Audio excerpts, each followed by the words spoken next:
हमारे बीच में है पवन भाई पहलवान और हमारे बीच में है राजन भाई पहलवान, जो बताएंगे कि किस प्रकार ये अखाड़ा कितने टाइम से चल रहा है और कितने अखाड़े में ट्रेनिंग ले लेके लोग नेशनल इंटरनेशनल कुश्ती के पहलवान भी बने। तो जानते हैं राजन जी से।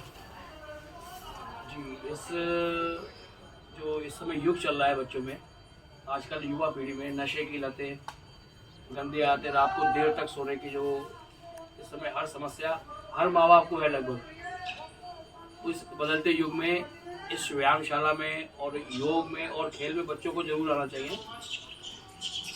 आप यदि युवाओं को क्या प्रेरणा देना चाहिए? मैं युवाओं को ये प्रेरणा देना चाहूँगा कि वो शारीरिक रूप से बलवान बने, क्योंकि जो कुश्ती है या गेम है वो केवल शारीरिक ही विकास नहीं करता, अभी तो मानसिक रूप से भी, आत्मिक रूप से भी एक व्यक्ति को बलवान बनाता है।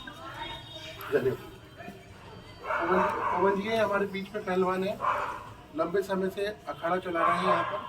पवन जी, आप क्या कहना चाहेंगे? देखिए, युवाओं के लिए तो मेरा यही संदेश है कि नशे की लत को छोड़ें। आज आप देख रहे हैं पूरे समाज के अंदर क्या स्थिति है। सुबह उठते ही शराब की दुकान पर चले जाते हैं, शराब पी करके हर गली, हर नुक्कड़, हर मोहल्ले में आपको मिल जाएंगे। गुटखा तंबाकू खा रहे हैं बच्चे। युवा पीढ़ी बर्बाद हो रही है और शरीर खोखला हो जाता है अंदर से और न किसी काम करने के योग्य रहती। तो मैं ये कहना चाहता हूँ कि इस नशे की लत को छोड़ो और अपने शरीर को स्वस्थ बनाओ।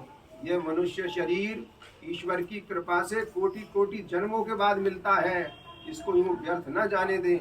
इस शरीर का सदुपयोग करें, धार्मिक कार्यों में लगाइए और इस नशे को छोड़ करके व्यायाम करें, कसरत करें, योग करें।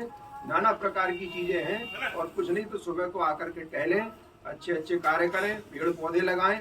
इस ओर युवा पीढ़ी को अग्रसर होना चाहिए यदि अपने आप को और समाज को बचाना है। धन्यवाद।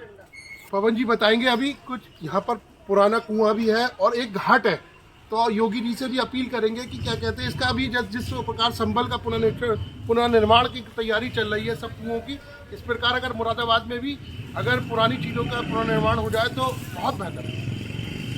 ये हाथी वाले मंदिर का कानून विहान मोहल्ले का जो क्षेत्र है बड़ा प्राचीन है और ऐसा बताते हैं कि इसको प्राचीन समय में मिनी अयोध्या कहा जाता था। 24 मंदिर इस क्षेत्र के अंदर हैं विद्यमान, जो कि प्राचीन है, सैकड़ों साल पुराने हैं। आइए ये देखिएगा, ये अखाड़े के अंदर नीचे सीढ़ियाँ जा रही हैं। गंगा स्नान के लिए पहलवान लोग यहाँ से नीचे जाया करते थे और नीचे यहाँ सुंदर घाट है, यहाँ स्नान किया करते थे लोग आकर के, जिसके अवशेष अभी तक विद्यमान है। यहाँ सुंदर घाट के वो देखिए अवशेष अभी जी उधर उधर उधर उधर ये नीचे जलाना घाट और उसके आगे सुंदर घाट और सामने प्राचीन मंदिर है। ये सब स्थान अभी भी विद्यमान है। अब आपको प्राचीन कूप के दर्शन कराते हैं।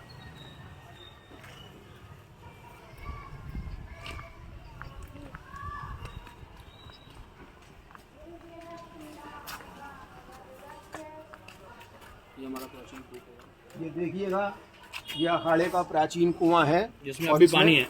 रहट भी लगी हुई है और पहले इस रहट को पहलवान लोग खींचा करते थे और कसरत के लिए यहाँ लगाई हुई थी। अब कुएं में के अंदर अभी पानी भी है, आप लोग देख सकते हैं। इस प्रकार चलाई जाती थी।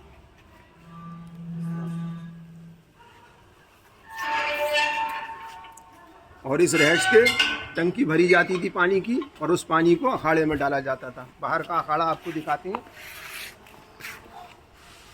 ये देखिएगा, ये प्राचीन और भव्य अखाड़ा है और पूरे मुरादाबाद शहर के अंदर इससे बड़ा कोई अखाड़ा ही नहीं है।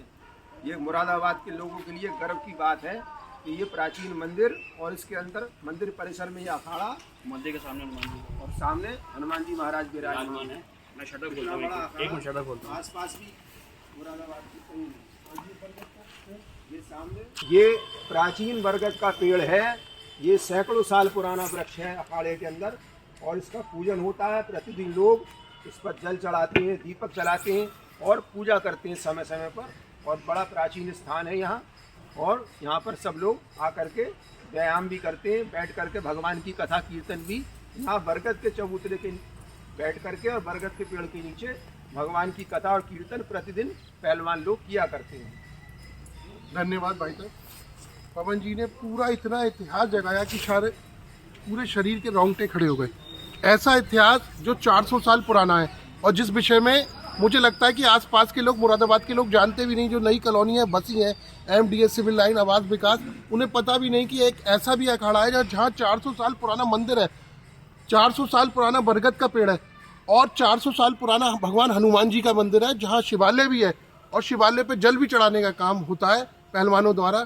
मेरा तो सभी लोगों से अपील है कि जो कांवड़ यात्रा करके आते हैं वो यहाँ पे ही जल अभिषेक करें, तो यहाँ की भी लोकप्रियता चरम पर आएगी। धन्यवाद। जो स्मारक बने हुए हैं ये किन चीज लोगों के बने हुए हैं? प्राचीन इतिहास के द्वारा, इतिहासकारों के द्वारा ये पता लगा है कि ये रोहिले राजपूतों के स्मारक है। यहाँ किसी समय युद्ध हुआ और उस युद्ध में वीर गति को यहाँ प्राप्त हुए, तो ये उनकी याद में समाधि और स्मारक बने हुए हैं। अब लोग बाग यहाँ पूजा करते हैं, जलाभिषेक करते हैं, दीप जलाते हैं। और ये इसके ठीक सामने यह अखाड़ा आदर्श व्यायामशाला अखाड़ा श्री दाऊ जी महाराज है और इधर सामने गौशाला है। तो ये सब प्राचीन क्षेत्र। धन्यवाद।